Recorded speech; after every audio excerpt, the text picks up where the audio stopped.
এই যে হচ্ছে নূপুর আমার হাই এখন আসতেছে না।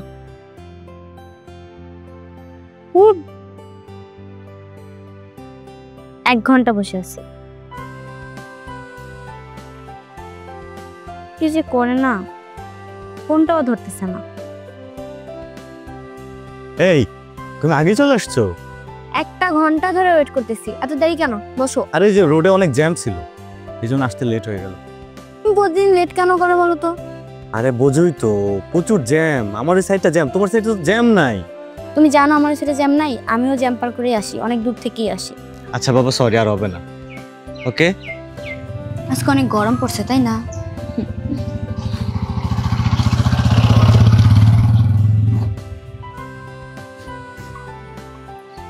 কি হলো, চুপ কেন? কথা বলছো না কেন?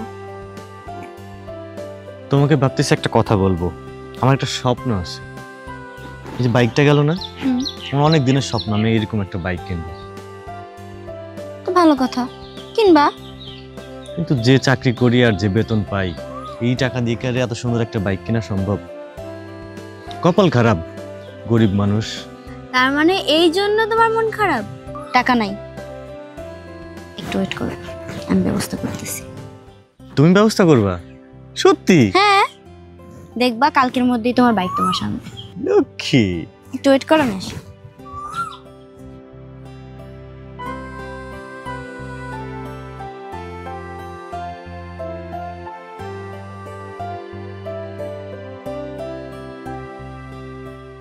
হ্যালো বাবু, কেমন আছো তুমি? এই তো ভালো আছি। তুমি খাওয়া দাওয়া করছো সকালে? হ্যাঁ, সকালে নাস্তা করছি। বাবু, তোমাকে না একটা কথা বলার ছিল। একটা কথা কেন, তুমি 10টা কথা বলো। আসলে আমার আব্বু না অনেক অসুস্থ, আর তুমি তো জানো আমার আব্বু ছাড়া আমার আর কেউই নেই। আব্বুর অপারেশন করতে হবে, অনেকগুলো টাকার ব্যাপার। আর আব্বু অসুস্থ, আর আমাকে তুমি আগে বলোনি? এখন কি করব বলো তো? আচ্ছা, তুমি টেনশন করো না। আচ্ছা, কত টাকা লাগবে? এই যে 3-3.5 লাখ। এত টাকা? আচ্ছা আচ্ছা, ঠিক আছে, তাহলে তুমি আমার কাছে এখন ক্যাশ টাকা নেই। তুমি একটা কাজ করো, তোমাকে টাকাটা আমি কালকে পাঠাই। আচ্ছা ঠিক আছে, সমস্যা নেই কোনো। শোনা বাবু,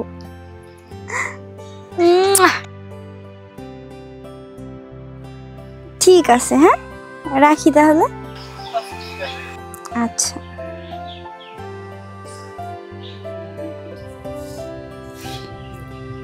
তোমার বাইকের ব্যবস্থা করে ফেলছি। সত্যি? হ্যাঁ, কালকেই তোমার বাইক পেয়ে যাবে। I am so happy. তাহলে লেট হয়ে গেছে, উঠি আজকে আমরা। আচ্ছা, কালকে দেখা হচ্ছে। ওকে, বাই।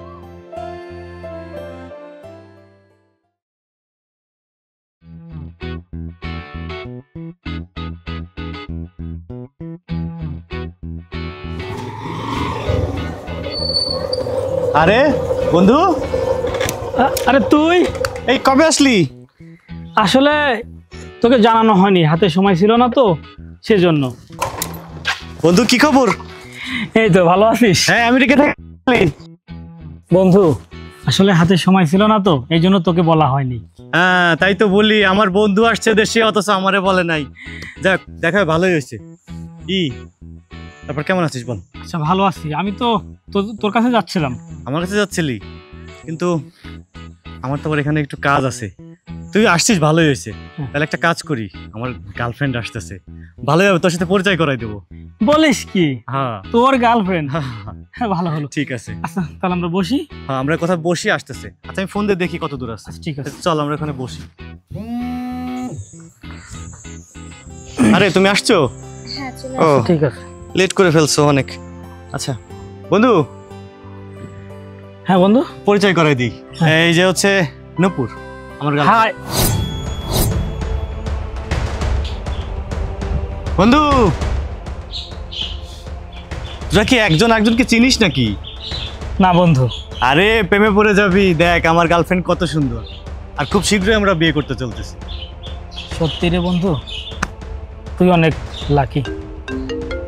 এই আমার একটা কল আসছে ইমার্জেন্সি, কি কর তোর একটু কথা বল, আমি আসতেছি। হ্যাঁ 1 মিনিট। হ্যাঁ তুমি দেশে আসলে আমাকে তো কিছু বললে না। কেন, তুমি আমাকে দেখে খুশি হওনি? খুশি হব না কেন? তুমি তো আমাকে একবার বলতে পারতে। আমি ভেবেছিলাম বাংলাদেশে এসে তোমাকে সারপ্রাইজ দিব, কিন্তু তোমাকে দেখে আমি নিজেই সারপ্রাইজ হয়ে গেলাম। আমি কখনো ভাবিনি যে এভাবে তোমাকে আমি দেখতে পাবো। আসলে ভুলটা কি আমারই ছিল? তুমি পারলে আমার সাথে এরকম করতে? আর আমি তোমার জন্য কি না করেছি বলো? তোমার কোনো আবদার আমি অপূর্ণ রেখেছি? আর তুমি আমাকে ব্যবহার করেছো, যখন যা চেয়েছো তাই দিয়েছি। এই কি তোমার ভালোবাসা? আরে তুমি রিলেশন একটা ছেলের সাথে করলে, তাও কে? সে আমার বন্ধু, সে আমার বেস্ট ফ্রেন্ড। দেখো, আসলে তুমি যেমনটা ভাবতেছো ব্যাপারটা এমন না, তুমি ভুল বুঝতেছো আমাকে। ব্যাপারটা এইরকমই। হ্যাঁ, তুমি আমাকে আর কিছু বোঝাতে চেও না। আসলে আমি বোকা ছিলাম, তুমি আমাকে ব্যবহার করেছো দিনের পর দিন। আর দেখো, আমি ভেবেছি এটা মনে হয় সত্যিকারের ভালোবাসা। আসলে তুমি আমাকে ভালোই বাসোনি। তুমি চেয়েছিলে আমার টাকা পয়সা, আমার অর্থ সম্পদ, আর যখন আমাকে ইউজ করা হয়ে যাবে তখন আমাকে ছুঁড়ে ফেলে দিবে। এটাই তো, তাই না? আজ আমি তোমার কোনো কথা শুনবো না, যেহেতু আমি নিজের চোখে দেখেছি। আর শোনো, আমি তোমাকে আজকের পর থেকে চিনি না, ঠিক আছে? যেটা করেছো ভালোই করেছো। আর আমি চাই না আমার বন্ধু আমার জন্য কষ্ট পাক, ঠিক আছে? আমার বন্ধুকে আমি অনেক ভালোবাসি। আশা করি কথাটা তুমি বুঝতে পেরেছো। বিশ্বাস করো, তোমার সাথে আমার কিছুদিন কোনো যোগাযোগ ছিল না, এই জন্য আমি ভাবছিলাম যে তুমি হয়তো আর আমার লাইফে আসবে না, তাই আমি দ্বিতীয়বার এই সম্পর্কে গেছি। তুমি আমাকে ভুল বুঝো না প্লিজ, আমি ওকে ছেড়ে তোমার কাছেই চলে আসবো। আমাকে মাফ করে দাও, আমার ভুল হয়ে গেছে। চুপ করো তুমি। আরে তুমি কি করে ভাবলে ভালোবাসা কি এতই ঠুনকো?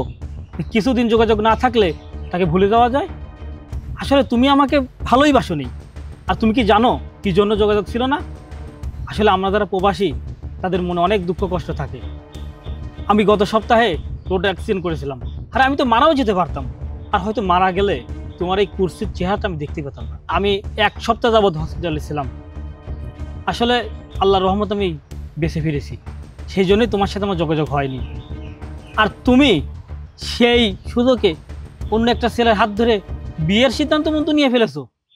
আর যেটা করেছো ভালোই করেছো, কিন্তু ওই কথাটা মনে রাখবে, আমার বন্ধু যাতে কখনো না জানতে পারে আমাদের রিলেশনের কথা। আর আমি চাই না আমার বন্ধু এই কথা জেনে কষ্ট পাক। কথাটা মনে রাখিস, আমার বন্ধু যদি কিছু হয় জানে মেরে ফেলবো। হ্যাঁ আচ্ছা ঠিক আছে দোস্ত, রাখি। হ্যাঁ আচ্ছা। এই দোস্ত তুমি থাক, আসতে তো একটু সময় দিই। হ্যাঁ বিকেলে দেখা করবো না? আচ্ছা ঠিক আছে। আসো।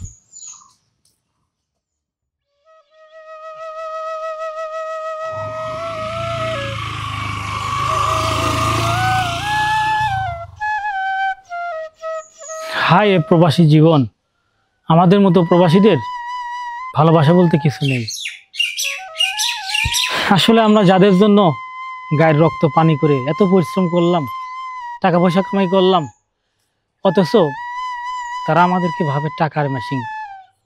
যখন তাদের পাশে থাকতে পারি তখন টাকা থাকে না, আর টাকার অভাবে তাদের সাথে সম্পর্কটা ঠিক রাখতে পারি না। অথচ আজ যখন টাকা কামাই করছি, তাদের পাশে নেই, যোগাযোগ নেই বলে আমরা তাদের কাছে পর হয়ে গেছি। এটাই কি আমাদের জীবন?